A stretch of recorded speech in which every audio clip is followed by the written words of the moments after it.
Okay, so I'm going to talk about the work that I've been working on for like more than 20 years. I'm testing distributions, but I'm going to talk about how we can be connected to learning. So how we use learning to help improve distribution testing, and then also how we might use distribution testing to help you do learning. Okay, so the talk is going to be divided into two. Okay, that's not working. So it did work. Second one.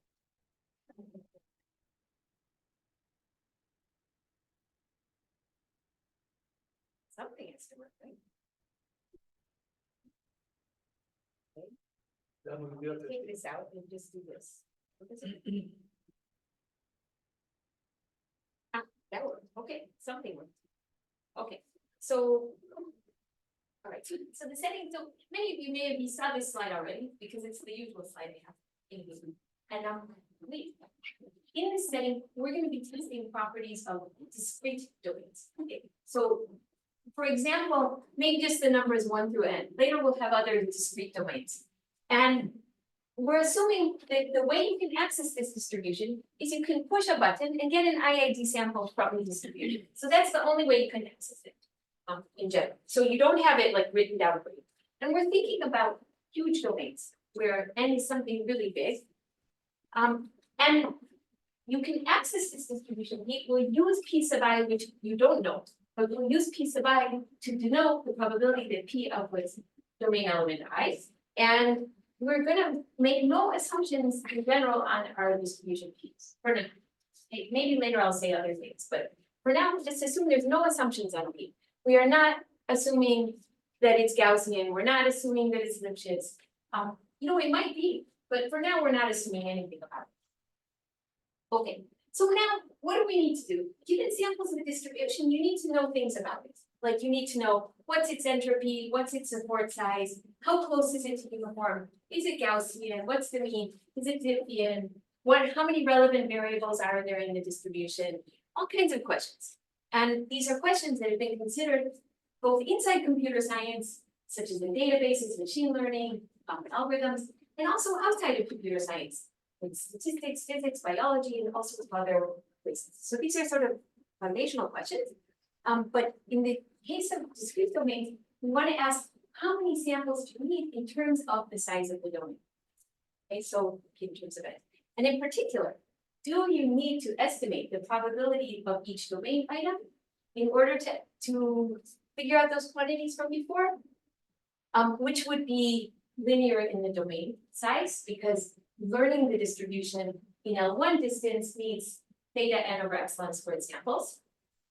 Or is it possible that the sample complexity might be sublinear in the size of the domain? And so that's the question that we've been looking at for decades, for over 2 decades. And so what I'm going to talk about today is give you some background. I'm going to talk about definitions and some basic properties where we really know the answer, or how many samples it takes to test them. And then I'm going to talk about a paradigm of testing via learning. And then in the end, I'll talk about a paradigm of learning via testing. So that's what the plan is. So here's some background. Here's kind of the most basic question you could look at. Is the distribution uniform? Okay. And we actually know this really well. We know that the sample complexity of distinguishing the uniform distribution from samples of some distribution that's epsilon far from uniform in L1 distance, that sample complexity is theta n over epsilon squared. Okay, so you can do it in sublinear type. I mean, if n for you is like you have d-bit numbers and 2 to the d equals n, you might not be so happy because it's going to give you 2 to the d over 2, which is still exponential, but it's not. But this is sublinear in the domain size. Okay, why with the lower bound be true? I'm just going to give you a sketch of the lower bound. This is very easy, but just to give you a sense of why there's a lower bound. If you need to distinguish the uniform distribution from uniform over a random half of the domain, okay, so each of these random half gets probability 2 over n, but it's random.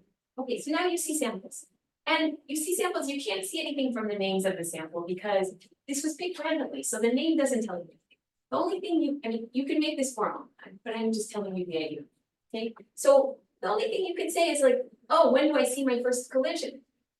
Okay, And in this case, in both cases, the first collision won't happen until about root n samples. Okay, so this will happen faster.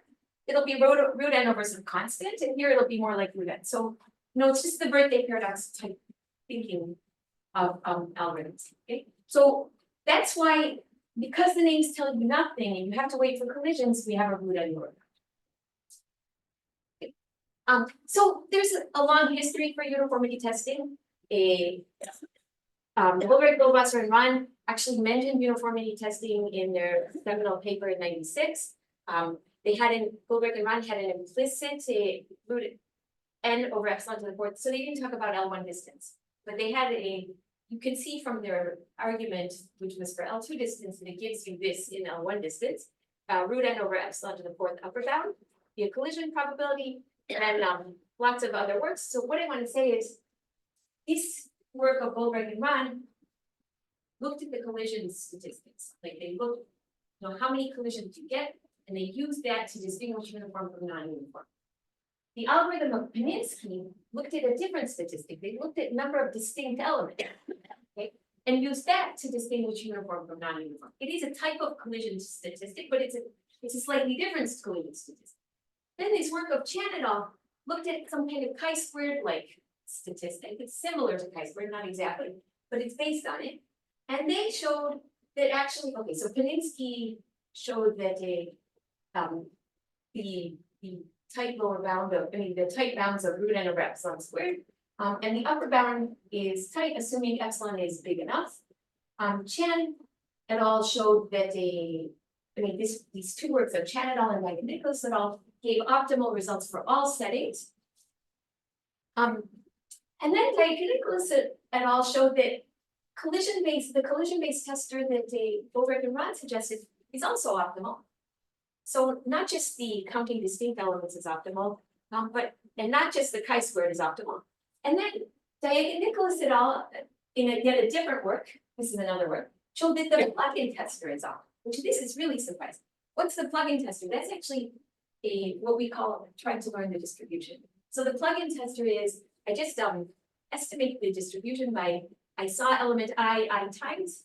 So I'm going to assume that p sub I is the number of times I saw element I x sub I times. So I'm assuming that p sub I is the number of times I saw element I divided by the size of the sample. Okay, and what they're saying here is that in root n time, where I've seen almost nothing, okay, still some the number of times I've seen an element divided by the sample, which for most elements is 0, is still going to give you a good tester for uniformity for some reason. Okay, and that's quite surprising, because nobody would think to use the plug-in tester in that case, just because it looks like it's so bad. But it turns out, even though it's so bad, it's still good for distinguishing uniformity from non-uniformity. Okay, so what's the summary of this whole thing? The answer is root n over epsilon squared samples. All reasonable algorithms work well, but plugin is actually the best, okay, because it has great p-values. So that's the summary. Okay, so some not so great news. What we just talked about was distinguishing uniform from epsilon far from uniform. What if I know my distribution isn't uniform? I know, but I think it's close to uniform. And I want to distinguish the case when it's close to uniform from a little bit further. And that seems like the natural thing I want to do. That is actually much harder. That's n over log, not squared. So that's known by Valentin and Beth. Okay, we call that the tolerant problem, because we know there's some error in the data, but we just want to check that there's not too much. Okay, so the tolerant problem is much harder. And actually, even in the case when epsilon 1 is really small and epsilon 2 is close to 1, so even very wide differences, still very hard. Okay. All right, let's move to a slightly different problem. I'm not testing uniformity, I'm testing that the distribution is some other arbitrary distribution, let's call it Q. And Q is written down, I know exactly what Q is. Okay, so I don't need samples of Q. I absolutely know Q. Okay, but I want to see, is P equal to that distribution? It turns out the answer is the same. It's still root n over epsilon squared. And the tolerant version is still n over log n. Okay, so we call this problem testing identity. It's a slight generalization of uniformity, because uniformity we knew. What is tolerance? So tolerant, okay, for test, for the kind of vanilla testing, I want to test, is the distribution uniform? Or is it epsilon far? In tolerant testing, I want to say, is it epsilon 1 close to uniform? Or is it epsilon 2 far? And because I have to pass distributions that are not exactly uniform, it could be that makes the problem much more difficult, like significantly more. Okay. So that's it seems crazy that it should make that big of a difference, but because I'm required to pass things. So, okay. So there's a long history in identity testing. There's identity testing by various types of reductions to uniformity testing, but so there's sort of reductions where I know from looking at Q that if P was actually equal to Q, all these elements would have roughly the same probability, and all these elements would have roughly the same probability. And I could bucket into log n buckets where everything in the same bucket has within 1 plus epsilon a probability, and I could do a uniformity test on each bucket. And there was a bunch of results that are like that, but then people use chi-square tester and a bucket avoiding reduction and so a lot of things, same sum rate. Root n over epsilon squared samples, you have pretty much every kind of algorithm you want. They all work. I mean, kind of with caveats. Yeah. In a non-distribution, there might be part of the elements that appear in much less than square root of n probability, and then we will not even see them with square root. So how can I distinguish if it's equal to this or not if I don't see them? So for example, I would know from Q I would know Q I have written down, so I would know who they are. Yes. So even in uniformity, all of them are 1 over n.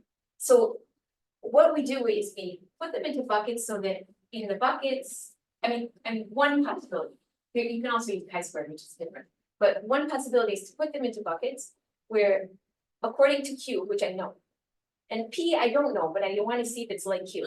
So I divide all my samples from P according to which bucket and Q they should have come from. And then I use those samples to do a uniformity test along the bucket. So I look for collisions in the bucket and see if it's the right probability. So epsilon needs to be in order of square root of n? No, it's actually, it does not need to be. So in each bucket, if in each bucket I know that the conditional probability is close to uniform, then, and the close meaning, like, okay, so I have at most log n buckets. Maybe I should say that. Okay, so I have at most log n buckets. So I need like epsilon over log n close to uniform in each bucket. Okay. And then I'm okay, good. There's also a difference between random distribution testing, when you know the verification. I don't know. That's right. That's That's right. Right, so then that's why learning needs linear and n, but testing you can sometimes get around it. Okay, so now so those are two kind of famous examples of problems that are very well studied. But I need you to know about them because of the rest of the talk. So that's why I started with what I called a sort of a survey. Okay, so let's talk about using learning to help in testing. And let's use the case of monotone distributions as an example. And why we focus on monotone distributions is, so why we tell people we are interested in monotone, I happen just like them because they're nuts. But they do make many tasks easier if you know your distribution is monotone. Then a lot of things become easier, like learning, estimating the entropy, testing independence, techniques for but another reason is anything you can do to make testing monotone distributions easier. Often these techniques are useful for other distribution families as well, and we're going to see that. So, okay, so let's take the case of the simplest case, totally ordered domains, like the numbers 1 through n. Okay, and I'm going to define what's monotone increasing. Actually, we're going to talk about monotone decreasing. So I'm assuming that as I gets bigger, p sub I can only decrease. Okay, so that's what we mean by monotone distribution. And we want to know what is the sample complexity of testing that a distribution is monotone. Okay, so it's just like before. I just want to see, is it monotone or not? And it turns out that it's as hard as testing uniformity. It's known to be, and it's actually a simple reduction. Okay, so we know it needs at least root n over epsilon squared samples, because if I could do monotonicity testing, I could do uniformity testing. Now, why is that? Okay, so this is very simple. If a distribution is uniform, so let's do not close to, but just exactly uniform, then it's both monotone increasing and monotone decreasing, both of them, right? So it turns out it's very easy to show that if you're close to uniform, then you're close to monotone increasing and close to monotone decreasing, and it's an if and only if. Okay, so then that means it suffices to test monotonicity, and then you can just reverse the distribution and see is it still monotone. Okay, so you can do those two tests, and that would give you an equality, a uniformity test. So that's why this needs root n over epsilon squared. Okay, but that doesn't mean that the upper bound is root n over epsilon squared. And in fact, I mean, we do know that you can get a test for monotonicity in root n log n poly 1 over epsilon samples. And it's actually open if you can get root n over epsilon squared, as far as I know, unless something happens in the back. And so this is an open, I'm going to tell you a lot of open questions. This is one of them. And what I'm going to do now is quickly describe this work of Daskalakis et al. Because it uses a really cool idea. Okay, so I mean, both those algorithms use somehow partitioning the domain into buckets, but this one is really nice. So there's this idea of there's something called Verger. Verger is a statistician, and he was looking at testing monotone distributions over a non-discrete continuous domains. Okay. But in any case, you can use this idea. So what he said you could do is you can partition the domain into buckets, and by buckets I mean consecutive elements of the domain of size increasing. They're going to get increasingly bigger. You might start out with buckets of size 1, and then a bunch of buckets of size 1, and then a couple of size 2, and then things start to kick in, and they grow by a factor of 1 plus some constant times epsilon at each bucket. So they're kind of growing exponentially by this factor.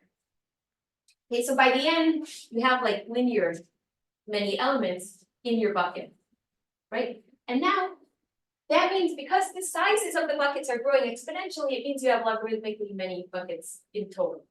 Okay, so that's all we need.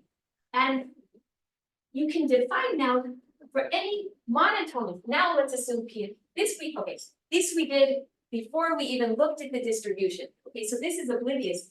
You don't even need to see a single sample of the distribution before you do this partition of the domains. Okay, now take some samples of the distribution. Now let's assume it was actually monotone. So if it really, so I'm not talking about the tester yet, but if it really was monotone, let P hat be the distribution that's uniform on each bucket, but has the same total probability as P. Okay, so here we only had one element in the bucket, so P hat is of this element is just its own value. But here we had two elements in the bucket, so we just average their values, and that's what P hat is going to be. Okay, so P hat is kind of uniformizing across the buckets. And what Verger showed and what these guys extended to discrete domain is to show that P and P hat are epsilon close in L1 distance. Okay, so that means this gives you a learning algorithm. Okay, so this is a learning algorithm where you need pretty much logarithmically many samples. If you have like enough samples to hit each of these buckets enough times so that you can estimate the average value of the, just estimate the total weight of each bucket and then divide by the number of elements in the bucket, it gives you the average value. So you just need enough samples to get good estimates. You know, for these guys that happen so infrequently that you may not see samples, then forget it, you don't even need to estimate it. At some point it gets so low, okay? So that's a learning algorithm. That gives you a learning algorithm that's polylogarithmic time. And that gives them, okay, so I guess that gives log n over epsilon cubed sample complexity for learning. And how do we use this for testing? So here's, I want to use the learning algorithm to do testing. What we're going to do is we're going to learn P hat. Okay, and that we just saw we can just need to estimate weights of buckets. Then we're going to check that P hat is close to monotone. Because of sampling complexity, it might not, those average weights might not exactly be monotone because we might, be a little bit off in our samples and things, just think even in the uniform distribution on those buckets, some of the P hats might be a little bigger than the others, but so we'll just test that it's close. This needs no new samples. Okay, this is just, we already got enough samples, we estimated those averages. I just have to figure, is it possible that with these averages, I could be epsilon close to monotone? So you can do like some sort of LP or brute force to figure this out. the problem size is logarithmic, so it's not so hard. Okay. Okay, but then P hat may be close to monotone, but it could be that in each of these buckets, P was very far from monotone. It might look fine at the bucket level, but internal to the buckets, it may be way off from monotone. It may be only even numbers. And you may skip all the odd numbers, right? So then the buckets would have the right total weight, but you're very far from uniform, and you're very far from monotone. Okay, so you have to test that P hat is close to P. And you have to use this using our identity tester from the previous slides. Okay, so we have P hat, it's written down for us. It's exactly the case of identity testing that we saw earlier. All right. Now comes the issue. Do we need tolerance? Because if we need tolerance, we need N over log N samples. Turns out we don't. Okay, and I want to get into it right now, but it turns out you don't need full tolerance. Okay, because this is we're not talking about the tolerant monotonicity testing problem. So we don't actually need full tolerance. Okay, so this can be done with root N over epsilon squared samples. So basically we're saying you learn, you check that what you learned is kind of close to the hypothesis class you're looking for, and then you test closeness to the limit. All right, so now I'm going to mention that this kind of idea can be used in a much broader setting. And this is work with Clement Canon, Ilias Nicholas, Temis Kouliakis. Any kind of distribution that's, so I'm going to call these families that are defined by their shape. Maybe that's a little bit a two-way broader definition, but essentially there's many types of families of distributions that kind of look like they're defined by their shape, like Poisson binomial, log-concave, K-flat distributions, where you kind of partition the domain into K uniform K partitions, where each partition is uniform, or T-modal distributions, which is an extension of monotone. Which distribution is not defined by shape? That's a really good, yes, yeah, I knew you would get me on that. Good question. So, okay, but I'm just gonna say, like, just go with me. So these are the ones. So I want distribution families. So maybe I'll be more specific here by what I mean by shape. I want distribution families where we can use K-flat functions to approximate them, where K is something small, not N, but like polylog N, root N, something like that. Okay, so that's what we're looking for. Okay, so the idea is going to be for pick your favorite class. So it can be approximated by, say, a log N flat distribution. And then what the generic algorithm strategy will be is find a K-flat partition of the domain. And that before, for the Berger thing for monotone functions, we knew what the partition was before we even started. Here it's a little more complicated. So there is a way of adaptively partitioning the domain. And then estimate the weights of each of the K-flats. And then we're the same as before, we're going to test that the learned K-flat distribution is close to P.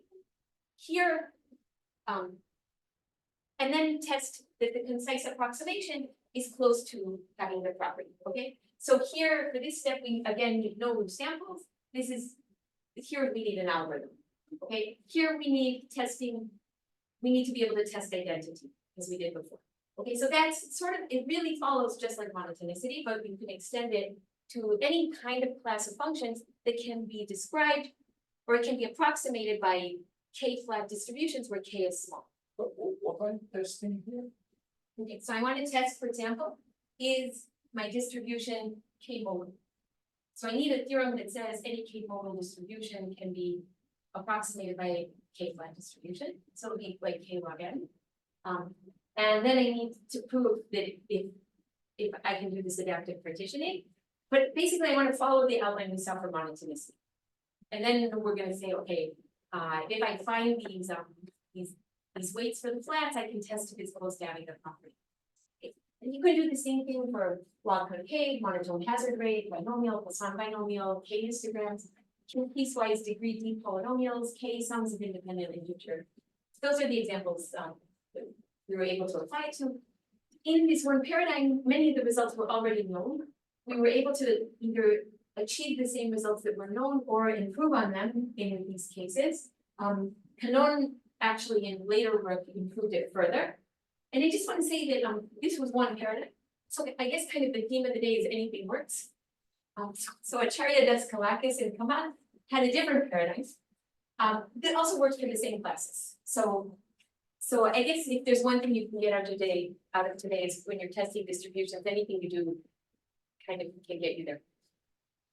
But okay, so I want to spend a little bit on how to test monotonicity of distributions on more general flow sets, not just 1 through n.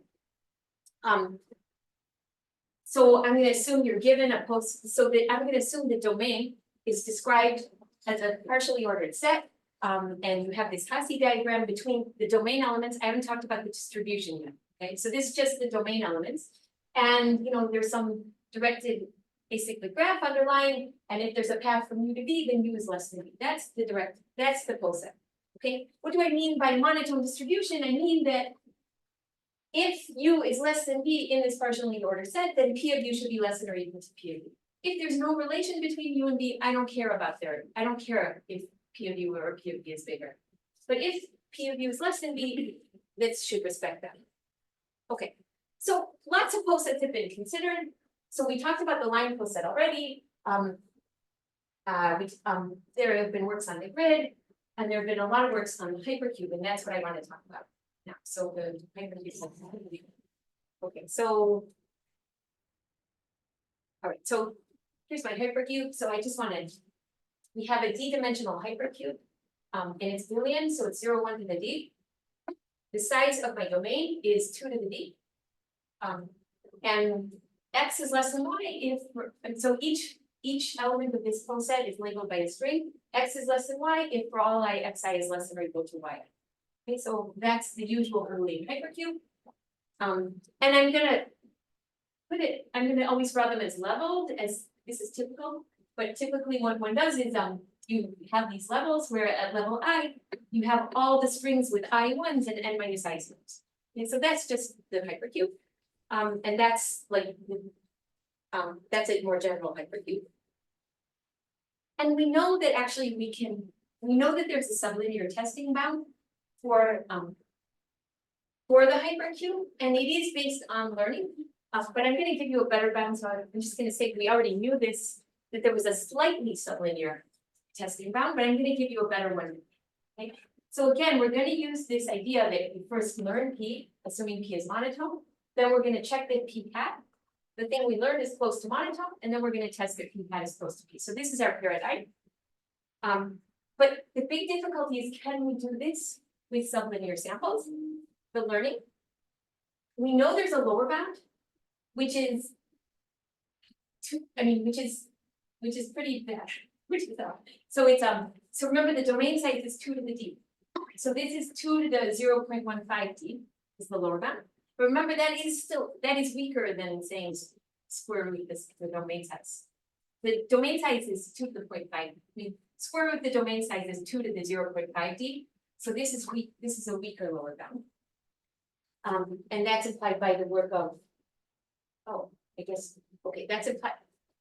That's implied by it uses a. Okay, I'll just mention this. I think we know from work of myself and my student Arsen Vasilyan, and I'll show you pictures of him later. Okay. Okay. So yeah. So here's. Okay. So what we're going to show is that you can approximate. You can get a learning algorithm that gives you a. So now I'm talking about learning, not testing. You can get a learning algorithm that works in 2 to the d over 2 to the theta d to the 1/5, which comes out to roughly 2n over 2 to the log 0.2 of n samples. Okay, so it's somewhat less than 2 to the d. Okay, it's not, it's less than 2. It's better than what we had before. Okay, and it's sort of getting closer to what we think we can do. All right, so we can learn P in sublinear. When we test that P hat is close to P, we're going to need tolerance in this case. At least we don't know how to do better than using tolerance. Maybe we don't, but we don't know how to do better than this. We can just use the valiant result from before. And then we check that p hat is close to monotone with no further samples, but getting sublinear time is open. Okay, so this is gonna give us an order n over log n sample monotonicity algorithm, testing algorithm, where the bottleneck was really here. The learning algorithm is gonna be significantly better. Okay, so I just wanted to say a little bit more on the idea behind the learning algorithm. It's used, so we're gonna define something called tight and slacky elements. So if f is monotone, then f of x has to be at least the maximum value of all of its descendants. Okay, so over all of its descendants, I look at the maximum f of y. Now, if f of x is equal to its maximum descendant, then that's like the lowest it could be. So we call it tight. Okay, but if f made a jump, you know, it had all of its children had some value, and then I jumped up a bit, and that's my value, we call x slacky. Okay, so in a picture, let's take this example. The distribution is uniform in the upper half. Let's look at what happens exactly on this border. Okay, in this border, so if you have two to the n elements. So if you're uniform in the upper half, all these guys have probability 2 over 2 to the n. All these guys have probability 0. Okay, so if you're right on the border, you have probability 2 over 2 to the n. All your children and descendants have probability 0. So you are slacky. Okay, so what about if you're from either this area internal to this area or internal to this area, but not on the border? Then, okay, your value is 0, all your children are 0, then you're tight. If you're up here, your value is 2 over 2 to the n, all your children have probability, your max child has probability 2 over 2 to the n, also tight. So everybody's tight unless you're right in the middle. So it's Okay. only if, so it's sufficient that your max child is close to you? Yes, because you have to be at least the max child. So what's the interesting thing about tight? And this is motivation to the algorithm. There's a paper, and it's a complexity theory paper by Blay, Haskell, Vasilyan, which says if you have, I mean, they prove this for Boolean functions, not for probability distributions, but for Boolean functions, if you have an arbitrary monotone function, you can write it with some noise. Let's ignore this. You can write it as a function g, where all the slacky elements are only in a constant number of special levels. Okay, so here, I mean, the actual function has slacky elements all over the place, but you can approximate it by this guy that only has slacky elements in a few blue levels, and this is going to be close to this. So there's some noise, but it's small in L1 instance. Okay. All right, so this is okay. So this can be extended to distributions. I don't want to say how, but it's this can be extended to distributions in L1 distance.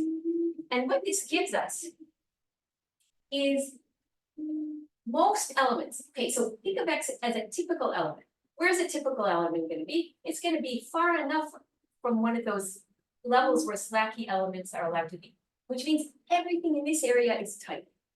Okay, everything is tight. Here is the first slacky element I can be. So let's go to that level. On this blue level, let's take the largest predecessor of X. Okay, now everything here is tight. This was the largest predecessor of X. Everything here is tight. So everything above it has to be exactly the value of Y, including X, because there are no kind of jumps allowed out of nowhere. So basically that means that the P is constant in this diamond. This whole diamond area is constant. Okay, and I can take the maximum Y. So okay, why is this good? Because this is actually a relatively big, for most X, this is relatively big.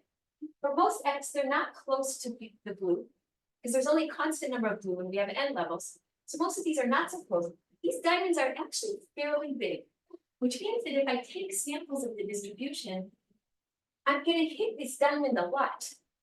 So I'm going to be able to estimate the total probability of the diamond and then divide by the size of the diamond, and that will give me the value of X.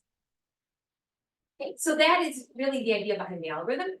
And the idea is for most elements, because they're far away from the next slacky level, I can just go over all possible descendants at the slacky level, pick the one, pick the diamond that gets the highest probability, and use that as the estimate of P of X. So there might be another seed that's actually a little bit less than Y, but I actually get more samples. It's gonna be all right, okay? So but there's no, okay, so this is the basis behind the algorithm. That's all I'm gonna say about it. But I would say it's still open to get a tight bound on the site sample complexity for either learning or testing. And we don't know even how to get sublinear runtime. So the sample complexity is sublinear, the runtime is absolutely not. We don't know how to extend it to slightly more complicated domains, such as non-Boolean hypercubes. So there's lots of things to do. And in general, we don't know if there's a sublinear time sample monotonicity tester over any post set. So we've looked at a bunch of kind of famous post sets and we managed to get sublinear in all of them, but we don't know if it's true in general for all post sets. So that's okay. All right, so this is what I want to say about distribution testing. For many problems, we need a lot of fewer samples than you might think. And there's lots of cool ideas and techniques. I haven't even shown you how, like even a small portion of it. There's a lot of work in this area. But there's a lot more to do. Okay. Questions? Just to understand the difficulty of the extended cube. Yeah. Why is that so difficult from the problem you watch? Why using the tools you've shown us with hypercube, we can then apply them in a soft manner to get I mean, I didn't say there was a difficulty, but we didn't think about it. So please do. So it might be simple, but we didn't really think about it at all. And another question is that I've seen like you say you consider like the descendants of a vertex, but is there any meaning like to the max distance in steps like in the path between the lowest vertex to the highest vertex? Does that affect the complexity? In the In the general case, not because it seems like in the hypercube, you know, like it's like d, which is like logarithmic in 2 to the d. But like if you take another case, another graph, then good. Yeah, I don't know if I said this. I think I skipped over this one pretty quickly.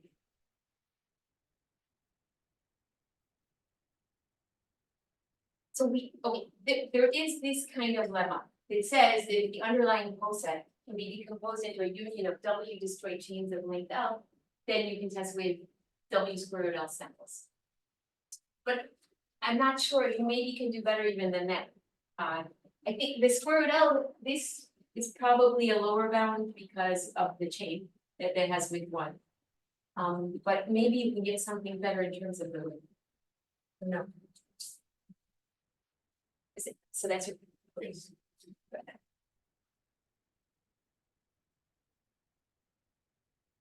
Okay. So finally, the picture of Arsen. Now you know what he looks like. And I want to talk about using testing to aid in learning. So this is kind of the flip side of things. And the basic paradigm, so basically this part of the talk is how do you use these distribution testing algorithms? Okay, so you may want to test properties of your distribution. And one place where you would want to test properties of your distribution is some algorithmic tasks are hard in general, but they might be easier for specific input distributions. And so how do you know if you can use the faster algorithm? Okay, so you may want to test that your input distribution is one of those specific input distributions, and therefore you can use this special case faster and better algorithm. Okay, that's the hope. Okay, and I want to talk about a specific paradigm that relies on distributional assumptions, which is agnostic learning. Okay, so first let me define normal learning and then we go to agnostic learning. So normal learning, you get examples of inputs, xi's, and then some labeling function, g, which in g of xi's, the xi's are assumed to be IID. G is some unknown function from your hypothesis class F. Okay, and what you want to do is you want to learn F. Okay, so an example is maybe F is the class of half spaces, say in Rn or on the Boolean hypercube or whatever you want. And any function g is essentially a hyperplane where the value of the function is 1 on one side of the hyperplane and 0 on the other side of the hyperplane. And what your goal is to learn some approximation of this function g. Okay, you want to output some f where the difference between f and g is not that much. It shouldn't be more than epsilon fraction of the domain, the error. Okay, so actually, you may not get g, you may output something like this that's kind of wrong on a small fraction of the border points or something. That's also okay in our learning setting. Okay, so that's vanilla learning. What's agnostic learning? Again, you get samples that are labeled by a function. The xi's are I and e. And g is some unknown function, but now you don't get to assume that it's in the class F. Okay, why? Why don't you get to assume? Well, maybe there's some noise, or maybe the concept class doesn't quite fit the function, but you still want the learning algorithm. You still want to get a good approximation of it. Okay, so here, there's no half space that describes this data, but there's a pretty good one. And so you would like to output according to the pretty good one. So what's your goal? Find the best hypothesis in your hypothesis class. Okay, so let's say the best hypothesis has error opt. So opt is the best you can do with in this case with a threshold function. I want to get error that's kind of close to opt, competitive in some way. Okay, so I want to at most like epsilon fraction more. So agnostic learning, I'm allowed like this epsilon fraction for error. In semi-agnostic learning, I'm even allowed a multiplicative factor of error to the opt. So it depends which one you're talking about, but this seems like great. This is what we need, right? We would like to learn in these settings because there's always noise and nothing is ever perfect, right? So this seems like what we need. Okay, so why not always do semi-agnostic or agnostic learning? Well, for the case of half spaces, there's no 2 to the little O of n runtime algorithm, no. So the sample complexity is doable, but we don't have any efficient algorithm. Okay? In fact, we have computational hardness results. There's a whole series of them, even just for the simple class of half spaces. All right, so are we sunk? Okay, so maybe agnostic learning is just not feasible. And the answer is no, because, and this is the learning community has found that you can do efficient agnostic learning with distributional assumptions. So in fact, if you know that the data came from the uniform distribution, then you do have an efficient algorithm. Okay, so you can thank Yishai. You can thank Yishai for a lot of things, so that's one of them. And the distributional assumptions allow you to do learning in certain cases. If you know your data comes from a specific distribution, in many cases you can learn it. And there have been lots of work studies. Okay, so let's come back to our main question. When distributional assumptions are crucial, how do we know whether the distributional assumptions hold? And you say, okay, what did you just talk about for half an hour is testing distributions, right? So let's see what happens. So here's our idea. Okay, we're gonna run our learning algorithm. Then we're gonna estimate the error of the learning hypothesis. And if it's small, great. I don't care about testing my distribution. I mean, it worked, so I don't need to care. I don't need to know if my distribution was uniform because I found a really good hypothesis and I'm happy with that. Okay, but if it's not small, then what do I do? Because it could be that my distribution assumption was wrong. But it could also be that the best hypothesis was pretty bad and I shouldn't have been using this hypothesis class for learning the data. So I don't know which is which. Now in normal learning, like what we call some people call realizable learning, I'm calling it normal for this talk. But in that case, you're promised that your function comes from the hypothesis class. So case B never happens. So if your error was big, then you know that your distribution assumption was wrong. Okay, but in agnostic learning, you have no idea what the optimum error is and not clear how to find out what it is. Okay, so that's, so then what happens is you do want to test whether your distribution assumption was correct or incorrect. Okay, so that's where we are now. Can we test the distributional assumptions? Well, let's see. First of all, let's see if it's sufficient. Remember, our efficient kind of sublinear time distribution testers pass slightly imperfect distributions. I mean, they're guaranteed to pass perfect distributions. They're guaranteed to fail epsilon far distributions. In the middle, anything can happen. Okay, so between 0 and epsilon. So you get slightly imperfect distributions that are likely to pass. Does the learning algorithm still work? Okay, that's one issue. I'm going to claim that we can deal with. That's the easy one. But a bigger problem is the sample complexity. We just saw that we need that for testing these kinds of distributional assumptions, we need fewer samples than learning the distribution. That's great, but the bad news is they was still exponential. Many samples, I shouldn't be using n curve, but 2 to the. So this is for n-dimensional data. I should be using d-dimensional data and saying it's 2 to the omega d, because n was supposed to be my domain size, but we're flipping n. N is now the dimension. Okay, so 2 to the n is bad, and that actually makes it a non-starter because we had agnostic learning of half spaces on Gaussian. It only needed n to the order 1 over epsilon squared samples. If you could assume that it came from Gaussian. But if you have to first test that it's Gaussian, this gives you no benefit over using the extremely inefficient algorithm. Okay, so this is kind of a non-starter to use distribution testing in this setting. But perhaps you could have a weaker goal. Maybe you could get something that's specific to the algorithm. Okay, so the tester, we want a tester that passes data that satisfies the assumption, but it may also pass other data. What you're guaranteed is the other data that this tester may pass is good enough for the algorithm. Okay, so you'll pass more than the uniform distribution, but whatever you pass is going to work fine with your agnostic learning algorithm. Okay, that's the goal. All right, so I think you can remember what I said on the last slide. That's more important. You know, we can formalize the definition that I just said. Basically, it's saying we have a tester-learner pair, so a testing algorithm and a learning algorithm A. So T, if the testing algorithm A is the learning algorithm, for concept class F, there's some assumption on the distribution, say uniform or Gaussian or whatever. If you're given samples from the input distribution, which may or may not be equal to the assumption, then you have the following behavior. If the input really is equal to the assumption, then the tester better pass. It better pass good distributions.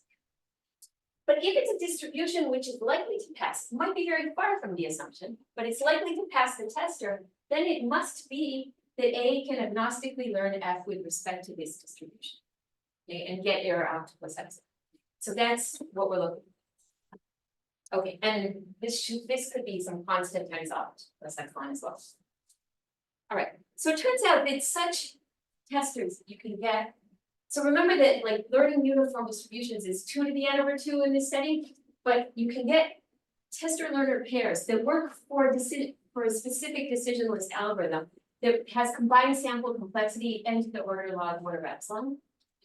For linear threshold functions over Gaussian and uniform, you can get n to the 1 over polynomial and epsilon. So it's much better than 2 to the n over 2, which is what you would need with vanilla testing. Okay, and in these cases, the sample complexities of the tester-learner pairs are close to that of the agnostic learners. So at least close, you know, in terms of theory. Okay, since this paper came out, there's been a number of other works. So there's been works of Bolokata, Kothari, and Kleidens. And it's more efficient, more concept classes, including half spaces, constant depth circuits, decision trees, and more distributions, strictly sub-exponential, for example. And another thing that's interesting about that work is they made, what did they do? Okay.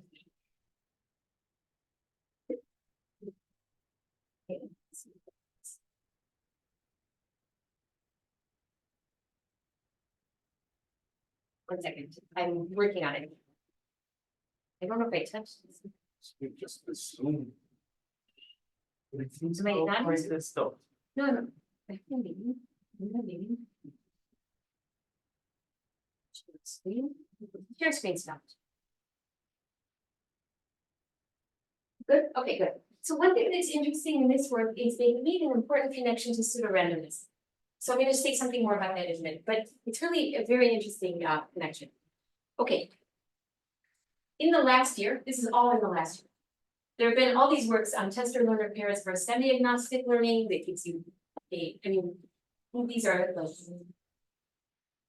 So these three works are all on tester-learner pairs for semi-agnostic learning, which are even faster than the ones that I mentioned before.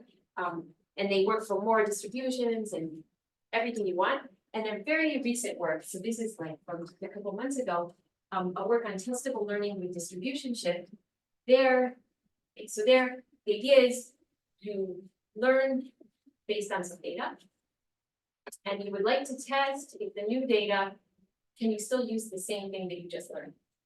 And so it's not testing that it comes from the same distribution, but it's testing that you can still use what you learned before. And so they've given a number of really cool results on testing with distribution shift. It's a new paradigm. And all right. So I want to say a little bit about the idea for half space functions on uniform. And this is kind of a combination of the I guess I'll be following more the work of Ronitt in this description. But it's very similar to the previous work. Okay, so the ingredients here is give a faster tester for k-wise independence. So it turns out that testing uniformity needs square root the domain size. So if you have testing uniformity of n bit numbers, you need 2 to the n over 2. But for testing k-wise independence, you need more like n to the k. Okay, so it's so if you need poly 1 over epsilon y's independence, you only need n to the poly or order poly 1 over epsilon samples. So that's a lot less than 2 to the n over 2. Okay, so that's one thing. Also, you need the agnostic learning framework via low degree polynomial regression of Collide, Kleibans, Mansour, and Cervedia. And it's known that half spaces are well approximated by low degree polynomials. So you can use this framework to learn half spaces. And another thing you need is that k-wise independence pools half spaces. And this is a work of Nicholas et al. Okay, and by fooling, what it means that every half space is well approximated by a low degree polynomial relative to the polynomial 1 over epsilon y's independent distribution. So that's what the ingredients are to give you the algorithm. Can we always do such algorithms? No. Okay. So it turns out that like monotone functions over the uniform, there is a agnostic learning algorithm that's 2 to the O tilde square root n over polynomial of epsilon. But we can show a lower bound that says a tester learner pair needs 2 to the omega n samples. And there's a similar such lower bound for learning convex sets. So it's not the case that all functions have tester learner pairs that are significantly faster. But there are cases where you can do it. And the weird thing here is that learning monotone functions, the agnostic learning algorithm is similar to the one for half spaces. You can use the same framework of Ishai and his friends to do it, but somehow you can't get the tester learner pair to work. And the reason is essentially there's no fooling going on. So you really need that pseudo-randomness to have it. Okay. And the reason is because if you don't fool, then the optimum can change in the new distribution. And this is what goes wrong in that case. So somehow the problem is when you have k-wise independent distributions, your optimum value can completely change, like your best approximation can completely change, and then everything's off. Okay, so I just want to mention one more thing. Okay, I have, how much time do I have? 1 minute? This is just like the last one. So 2 minutes. Okay, perfect. Okay, so the previous lower bounds show that it's difficult to learn under more general distributions out of inputs. In particular, we can use, and sort of like going like this with the proofs. One thing you can show is you need 2 to the omega n time and this is a time lower bound, not a sample lower bound, to learn monotone functions under distributions that are close to n to the 0.99 y's of infinity. And so we know that you can learn monotone functions under uniform distribution in 2 to the square root n pi. But even something that's very close to completely independent, it's n to the 0.99 y's independent, even that, you already need 2 to the omega n to learn it. Okay, so I'm done with weird theorems. Okay, so I guess Unconditioned. This assumption. this one, So the low one.